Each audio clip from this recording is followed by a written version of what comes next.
बेदुमनी आदि की खाने भरी है। यह पर्वत ऊंचा तो इतना अधिक है कि मित्र के घर की तरह समझकर आकाश का स्वर्ण किए रहता है। उसके समस्त शिखर सदैव हिम बर्फ से आच्छादित रहते हैं और गंगा जल की ध्वनि सदा सुनाई देती रहती है। हे पार्वती, तुमने बाल्यकाल में उसी पर्वत पर तपस्या की थी। 12 वर्षों तक तुम उल्टी टंग कर केवल धुआं पीकर रही। 64 वर्षों तक सूखे पत्ते खाकर रही। माघ मास में तुम जल में बैठी रहती और बैसाख की दोपहरिया में पंचाग्नि तापती थी।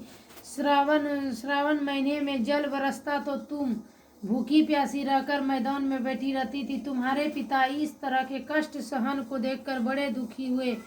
वे चिंता में पड़ गए कि मैं अपनी कन्या किसको दूं। उसी समय नारद जी वहां आ पहुँचे। मुनि श्रेष्ठ, नारद जी उस समय तुम्हें देखने गए थे। नारद जी को देखकर गिरि ने अर्घ्यपाद्य आसन आदि देकर उनकी पूजा की और कहा, हे स्वामीनम, आप किस लिए आए हैं? मेरा अहोभाग्य है, आपका आगमन मेरे लिए अच्छा है। नारद जी ने कहा, हे पर्वतराज, सुनो, मैं भगवान विष्णु का भेजा हुआ आपके पास आया हूँ। आपको चाहिए कि यह योग्य कन्या रत्न किसी योग वर को दे। भगवान विष्णु के समान योग वर ब्रह्मा, इंद्र और शिव इसमें से कोई नहीं है। इसलिए मैं यही कहूँगा कि आप अपनी कन्या भगवान विष्णु को ही देवें। हिमवान ने कहा, भगवान विष्णु स्वयं मेरी कन्या ले रहे हैं और आप यह संदेश लेकर आए हैं तो मैं उन्हें अपनी कन्या दूंगा। हिमवान की इतनी बात सुनकर मुनिराज नारद आकाश में विलीन हो गए। वे पीताम्बर, शंख चक्र और गदाधारी भगवान विष्णु के पास पहुँचे। वहाँ हाथ जोड़कर नारद जी ने भगवान विष्णु से कहा, हे देव, सुनिए, मैंने आपका विवाह पक्का कर दिया है। उधर हिमवान ने पार्वती के पास जाकर कहा कि हे पुत्री, मैंने तुम्हें भगवान विष्णु को दे डाली। तब पिता की बात सुनकर तुम बिना उत्तर दिए ही अपनी सखी के घर चली गई। वही जमीन पर पकड़कर तुम बड़ी दुखी होती हुई विलाप करने लगी। तुमको इस प्रकार विलाप करती हुई देखकर सखी बोली, तुम क्यों इतनी दुखी हो? इसका कारण बताओ। तुम्हारी जो कुछ इच्छा होगी ये यथाशक्ति उसको पूरा करने की चेष्टा करूंगी, इसमें कोई संशय नहीं। पार्वती बोली, मेरी जो कुछ अभिलाषा है उसे तुम प्रेम पूर्वक सुनो। मैं एकमात्र शिव जी को अपना पति बनाना चाहती हूँ, इसमें कुछ भी संशय नहीं है। मेरे इस विचार को पिताजी ने ठुकरा दिया। इसमें अपने शरीर को त्याग दूंगी। पार्वती की इस बात को सुनकर सखियों ने कहा कि हे शरीर का त्याग न करो, चलो किसी ऐसे वन को चले जहाँ पिता को पता न लगे। ऐसी सलाह कर तुम वैसी वन में जा पहुँची। उधर तुम्हारे पिता इधर उधर पिता घर घर तुम्हें खोजने लगे। दूतों द्वारा भी खबर लेने लगे कि कौन देवता या किन्नर मेरी पुत्री को हर ले गया है। उन्होंने मन ही मन कहा, मैं नारद जी के आगे प्रतिज्ञा कर चुका हूँ कि अपनी पुत्री भगवान विष्णु को दूंगा। ऐसा सोचते सोचते हिमवान मूर्छित हो गए। गिरिराज को मूर्छित देखकर सब लोग हाहाकार करते दौड़ पड़े। जब होश हुआ तो सब पूछने लगे कि गिरिराज, आप अपनी मूर्छा का कारण बताएं। हिमवान ने कहा, आप लोग मेरे दुख का कारण सुने। न मालूम कौन मेरी कन्या को हर ले गया है। ऐसा नहीं हुआ तो उसे किसी काले सांप ने काट लिया या सिंह खा गए होंगे। हाय हाय, मेरी बेटी कहाँ गई? किसी दुष्ट ने मेरी पुत्री को मार डाला। ऐसा कह वे वायु के झोंके से कांपते हुए वृक्ष के समान कांपने लगे। इसके बाद हिमवान तुम्हें वन वन खोजने लगे। वह वन भी सिंह, भालू, हिंसक जंतुओं से बड़ा भयानक हो रहा था। तुम भी अपने सखियों के साथ उस भयानक वन में चलती चलती एक ऐसी जगह जा पहुंची जहां एक नदी बह रही थी। उसके रमणीक तट पर एक बड़ी सिकंदरा थी। तुमने उसी कंदरा में आश्रम बना लिया और मेरी एक बालू कामिनी प्रतिमा बनाकर अपने सखियों के साथ निराहार रहकर मेरी आराधना करने लगी।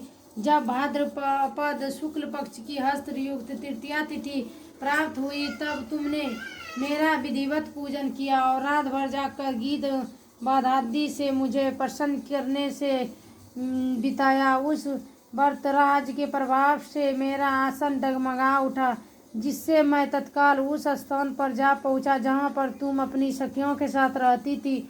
वहां पहुंचकर मैंने तुमसे कहा कि मैं तुम पर प्रसन्न हूँ, बोलो क्या चाहती हो। तुमने कहा, मेरे देवता, यदि आप मेरे ऊपर प्रसन्न हैं तो मेरे पति बने। मेरे यथाशक्ति कहकर कैलाश पर्वत पर वापस आने पर तुमने यह प्रतिमा नदी में प्रभावित कर दिया और सखियों के साथ उस महापर्व का पारण किया। हिमवान भी तब तक उस वन में तुम्हें खोजते हुए वहाँ हुए आ पहुँचे। चारों दिशाओं में तुम्हारी खोज करते करते हुए व्याकुल हो चुके थे, इसलिए तुम्हारे आश्रम के समीप पहुँचते ही गिर पड़े। थोड़ी देर बाद उन्होंने नदी के तट पर दो कन्याओं को सोते हुए देखा। देखते ही उन्होंने उन्हें छाती से लगा लिया और बिलख कर रोने लगे। फिर पूछा, पुत्री, तुम सिंह, बाघ आदि जंतुओं से भरे इस वन में क्यों आ पहुँची। पार्वती ने उत्तर दिया, हे पिताजी, मैंने पहले ही अपने आप को शिवजी के हाथों सौंप दिया था। आपने मेरी बात टाल दी, इससे मैं यहाँ चली आई। हिमवान ने सांत्वना दी कि हे पुत्री, मैं तुम्हारी इच्छा के विरुद्ध कुछ न करूँगा। वे तुम्हें अपने साथ ले घर आए और मेरे साथ तुम्हारा विवाह कर दिए। इससे तुमने मेरा अर्घासन पाया। तब से आज तक किसी के सामने मुझे यह व्रत प्रकट करने का अवसर नहीं प्राप्त हुआ। हे देवी, मैं यह बताता हूँ कि इस व्रत का हरितालिका नाम क्यों पड़ा। तुमको सखियों हर ले गई थी, इससे हरितालिका नाम पड़ा। पार्वती ने कहा, हे प्रभु, आपने नाम तो बताया, अब इसकी विधि भी बताया। इसका क्या पुण्य है, क्या फल है, यह व्रत कौन करे। श्री शिव जी पार्वती से कहते हैं, हे देवी, मैंने समस्त स्त्री जाति को भलाई के लिए यह उत्तम व्रत बतलाया है। जो स्त्री अपने सौभाग्य की रक्षा करना चाहती है वह यत्न पूर्वक इस व्रत को करे। केले के खंभे आदि से सुशोभित एक सुंदर मंडप बनावे, उसमें रंग बिरंगे के रेशमी कपड़ों से चंदोवा लगवाकर चंदन आदि सुगंधित दिव्यों से वह मंडप लिपवावे। फिर शंख, भेरी, मृदंग आदि बाजे बजाते हुए बहुत से लोग एकत्रित होकर तरह तरह के मंगल आचार करते हुए उस मंडप में पार्वती तथा शिवजी की प्रतिमा स्थापित करें। उस रोज दिन भर उपवास कर बहुत से सुगंधित फूलों, सुगंध और मनोहर धूप, नाना प्रकार के नैवेद्य आदि एकत्र कर मेरी पूजा करें और रात भर जागकर करें। उस ऊपर जो वस्तुएं गिनाई गई है उसके अतिरिक्त नारियल, सुपारी, जम्बीरी, नींबू, लौंग, अनार, नारंगी आदि जो फल प्राप्त हो उसे उन्हें इकट्ठा कर ले। उस ऋतु में जो फल तथा फूल मिल सके विशेष रूप से रखें। इसके बाद धूप दीवानदी से पूजन कर प्रार्थना करें, हे शिव रूपनी, हे मंगले, सब अर्थों को देने वाली, हे देवी, हे शिव रूपे आपको नमस्कार है। हे शिव रूपे आपको सदा के लिए नमस्कार है। हे ब्रह्मा रूपनी आपको नमस्कार है। हे जगदात्री आपको नमस्कार है। हे सिंह वाहिनी, संस्कार के भय से भयभीत तुम दीन की रक्षा करे। इस कामना की पूर्ति के लिए मैंने अपनी पूजा की है। हे पार्वती, मुझे राज और सौभाग्य दे, मुझ पर प्रसन्न होवे। इन्हीं मंत्रों से पार्वती तथा शिव जी की पूजा करें। तदंतर विधि पूर्वक कथा सुने और ब्राह्मण को वस्त्र, गौ, सुवर्ण आदि देवे।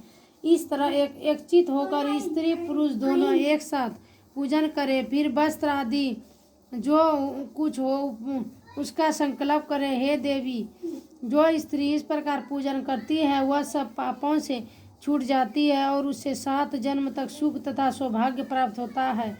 जो स्त्री तृतीया तिथि का व्रत न कर अन्न भक्षण करती है तो वह 7 जन्म तक बंध्या रहती है और उसको बार बार विधवा होना पड़ता है। वह सदा दरिद्र, पुत्र शोक, उनसे शोकाकुल, सौभाग्य की झगड़ालू, सदा दुख भोगने वाली होती है और उपवास न करने वाली स्त्री अंत में घोर नरक में जाती है।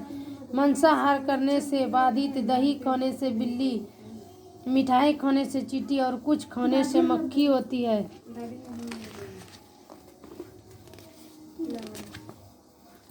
30 को अन्न खाने से सुकरी, फल खाने से बंदरिया, पानी पीने से जोग, दूध पीने से सांपिन, उस रोज सोने से अजगरी और पति को धोखा देने से मुर्गी होती है।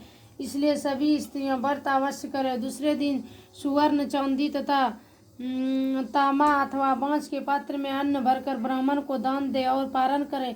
जो स्त्री इस प्रकार व्रत करती है वह मेरे समान पति पाती है, और जब वह मरने लगती है तो तुम्हारे समान उसका रूप हो जाता है।